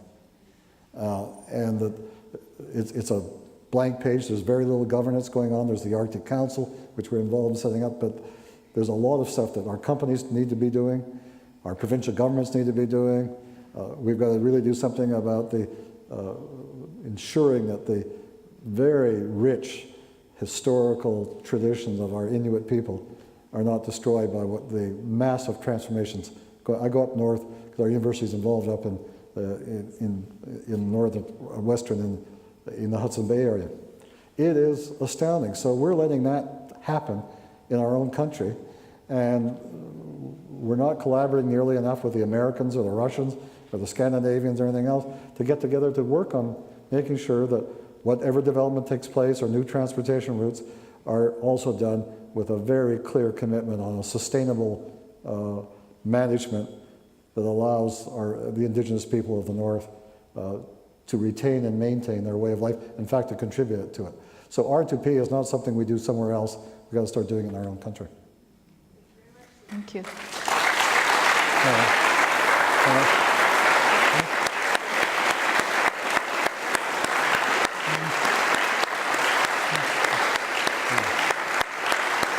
Thank you for the questions. Thank you.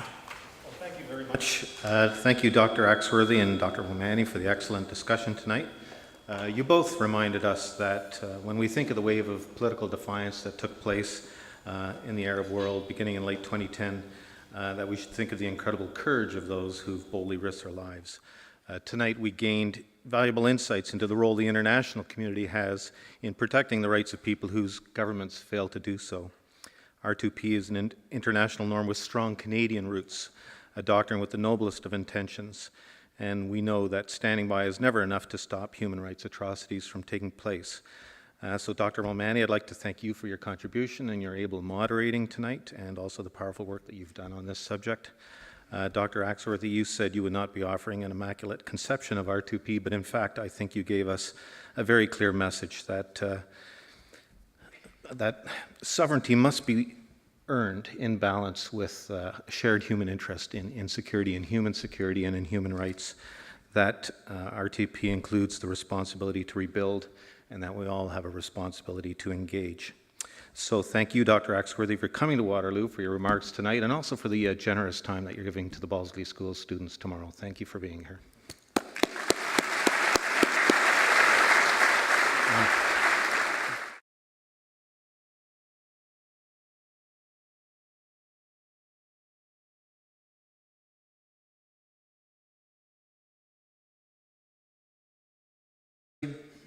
Became internationally renowned for his advancement of the human security concept, the touchstone of which perhaps is well known to you as the Ottawa Treaty, a landmark global treaty banning anti-personnel landmines.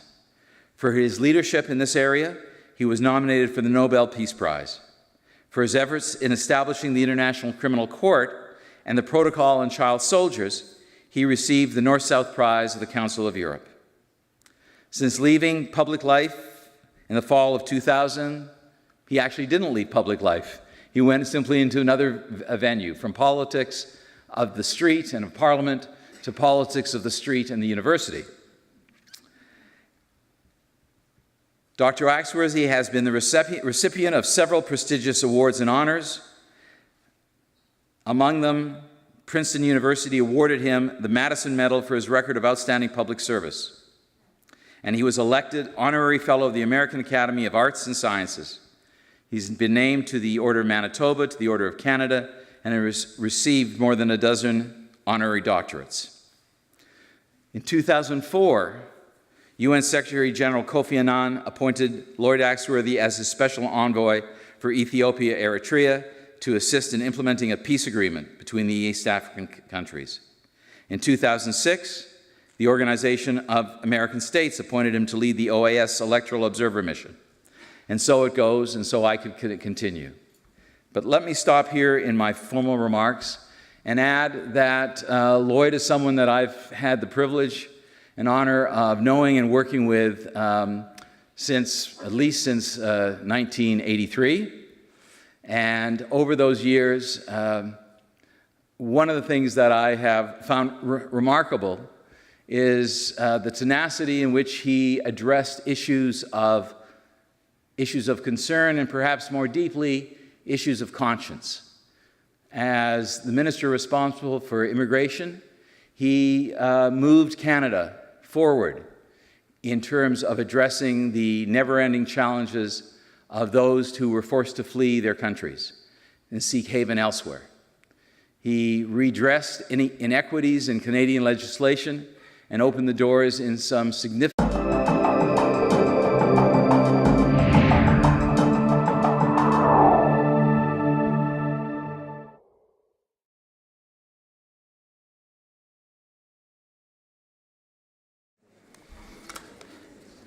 Good evening, ladies and gentlemen, and welcome to the Center for International Governance Innovation, or CIGI, as we say. My name is Fred Kuntz. I'm the Vice President of Public Affairs at CIGI. Tonight's signature lecture is co-sponsored by CIGI and the Balsley School of International Affairs, located here on the CIGI campus. I'd also like to thank CIGI's public event sponsors, 570 News and Wordsworth Books. Besides the audience here tonight, we also have a global audience watching on the live webcast. And following tonight's address, we welcome questions from the audience, either at the microphones here at CIGI, or if you're watching online, you can ask questions through the live chat function on your screen, and we'll transmit those to our speaker. I'd like to acknowledge a special guest joining us this evening. Rohinton Medora is the new president of CIGI, having joined the organization yesterday. He succeeds Tom Burns, who's also here tonight, and will remain with CIGI as a distinguished fellow. So Dr. Medora is an economist and comes to CIGI from the International Development Research Center, or IDRC, where he was vice president of programs. So welcome, Rohinton.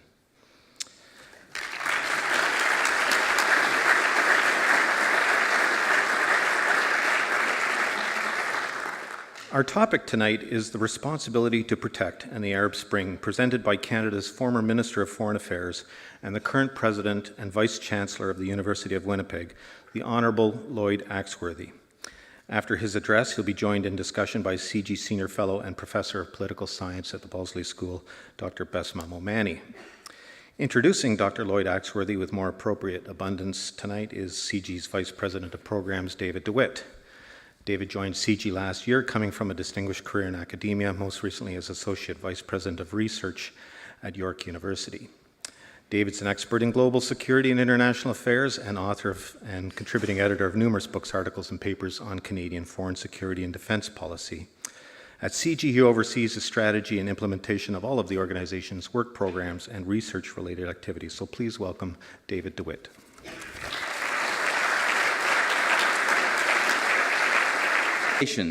Come with such responsibilities. These are large questions, and I think we're going to get some insights this evening. Before introducing our keynote speaker, let me introduce my colleague, Dr. Besma Momani, who will help the discussion along the way by moderating following the keynote address. Besma, as you've already heard, is a faculty member in the Department of Political Science at the University of Waterloo. She became formally affiliated with CIGI as a senior fellow in 2004 and is also a non-resident senior fellow at the Brookings Institution. She is a faculty member of the Balsillie School of International Affairs. She is a widely recognized scholar working on the intersection of international political economy and Middle East politics. She has undertaken research on the International Monetary Fund and on the politics and the economics of the Middle East region and of specific Middle East states. During the Egyptian crisis in 2011, Besma commented widely for national and international media, drawing on her extensive research on the country's political and financial structures. An author of merit and distinction. You can follow her commentary as a CG blogger on our website. And now let me turn to introducing our keynote, the Honourable Lloyd Axworthy, President and Vice Chancellor of the University of Winnipeg. I'm going to read some formal remarks because that is what one does. But I must say that I'm going to cut them short because at the end I'm going to add some personal commentary. Dr. Axworthy had a political career spanning 27 years. He has held several cabinet positions, notably Minister of Employment and Immigration, Minister responsible for the status of women, Minister of Transport, Minister of Human Resource Development, Minister of Western Economic Diversification, and perhaps most widely known, Minister of Foreign Affairs from 1996 to 2000. In this latter position, as our Minister of Foreign Affairs, Dr. Axworthy significant ways to bringing new Canadians who contribute so much to our country. His record as Minister of Foreign Affairs stands, I think, not only in terms of testimony to his vision in things related to human security and the responsibility to protect, as we've already referred to, but in his efforts to work with his colleagues in the department to mobilize their energies and their capacities to engage the international community in ways that could make a difference. In spite of being the foreign minister at a time when he faced considerable cuts in his budget, he, perhaps sometimes to the chagrin of his colleagues who had to work that much harder with that much less, provided opportunities to ensure that Canada had a voice and had a place at the tables of international institutions and was recognized as a country of record in areas of international concern having to do with international security, human rights, and development. I think the last thing I would say is that in spite of a life in politics, he's an individual that I would introduce to you as a man of vision and integrity. And I think that is a remarkable accomplishment after 27 years as a political leader. Lloyd.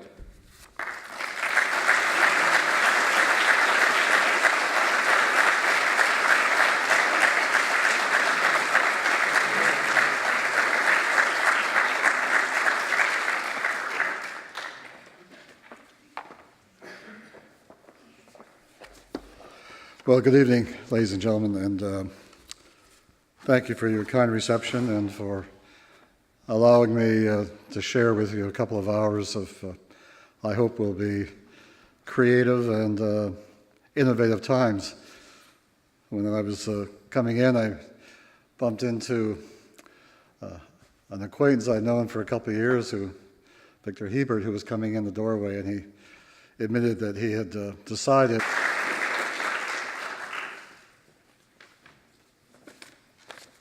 Good evening, ladies and gentlemen. Thank you all for coming. It's wonderful to see you all here in this marvelous facility. And I know you're here for an evening that I can assure you will be worth the time and effort that has brought you here. I think we're in for a real treat tonight. Tonight we're going to explore a series of events that have changed the lives of millions of people in a part of the world that has been a focus of interest and a scene of turbulence and often protracted conflict in the midst of deeply held traditions that have often constrained change. Beginning with a single event in Tunisia in December of 2010, a series of demonstrations evolved into major protests throughout much of North Africa and the Middle East, reaching from the Mediterranean to the Gulf, eventually leading to the ousting of a number of long-term leaders, some of whom were allies of the West, often also despised by many of their own people. These events of political resistance and change, which we in the West have labeled the Arab Spring, or perhaps more correctly known as the Arab rebellions or Arab revolutions, not only have led us in the West to question the future of the countries and peoples in this region, but also our role as we witness various struggles for democracy and for political self-determination, struggles of which the ends remain very, very uncertain.